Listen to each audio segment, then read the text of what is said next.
At the heart of the bank lies a strong commitment to climate change and helping eradicate the impact of industrialisation. Rainforests, as you probably know, account for 20% of the absorption of carbon from the atmosphere, and therefore they represent a crucial part of the biosystem in which we all live and our future generations have to live. So protecting rainforests is a crucial part of our commitment towards climate change. Now, I've been lucky enough to have been to several rainforests in Thailand, Malaysia, Indonesia.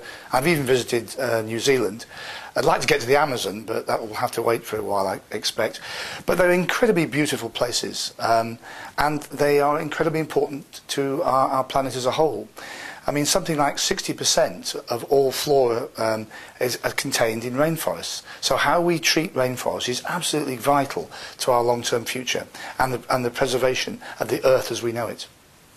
Well, quite frankly, it is very, very irritating, even frustrating. The destruction of rainforests is really leading us down a very dangerous path, a path which will lead us to increasing problems with carbon, damaging our climate, and frankly jeopardising the future of the planet for the generations that will follow mine. Climate change affects Standard Chartered in many, many ways. We are, after all, in markets which are extraordinarily environmentally sensitive, Malaysia being an obvious example, where the forests of Malaysia are central to the ecosystem of that whole region. And therefore, we are determined to do our part in protecting the environment and generally fostering climate change. We do that through a number of ways. First of all, we have position statements, which includes forestry, in the way we lend and operate our wholesale bank businesses, because we want to be a force for good in the management of forests, and therefore we'll only do business with reliable, well-certified groups who are operating to the highest international standards, and in so doing, protecting the ecosystem in which they operate. It's also the case that we're interested in financing anything that will help and drive sustainable and renewable energies. So, for example, we are a major supporter of a huge investment in photovoltaic cells in Korea.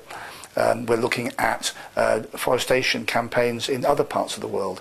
We're helping support water extraction in a sensible and sustainable way in Kenya. So a whole range of things that the bank gets involved in. But the impacts on our business, we believe, will be profound, and we need to start preparing now so that we can contribute to the communities and the markets in which we operate. The staff have embraced this as well in ways which has been absolutely extraordinary. So all our 75,000 staff across our 70 markets are engaged in practical work to help support their local environment and preserve it for the future. So, for example, in Borneo, staff are engaged in reforestation campaigns to plant 50 or 60,000 trees. And actually next week I'll be in Korea actually doing exactly the same in that market, because trees are all part of our environment. It's quite an interesting sort of fact that so many products that in medicine are extracted from trees. The yew tree, for example, provides an absolute vital ingredients towards cancer treatments. Not many people realise that. So what we can do to preserve the forestation in our markets is absolutely crucial. But if you went to any of our markets, anywhere in the world, you would see that some outstanding work is being done locally. So it's really captured the imagination and the hearts of our staff. One of the dilemmas that climate change faces is that individually we can do very little, only small things.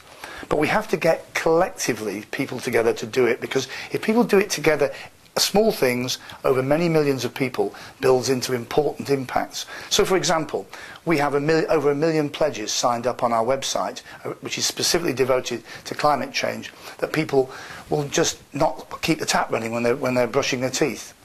Or they'll conserve water when they're washing up, or showers rather than baths, and so on and so forth. Small little things, but when you add them together, have a pretty dramatic impact.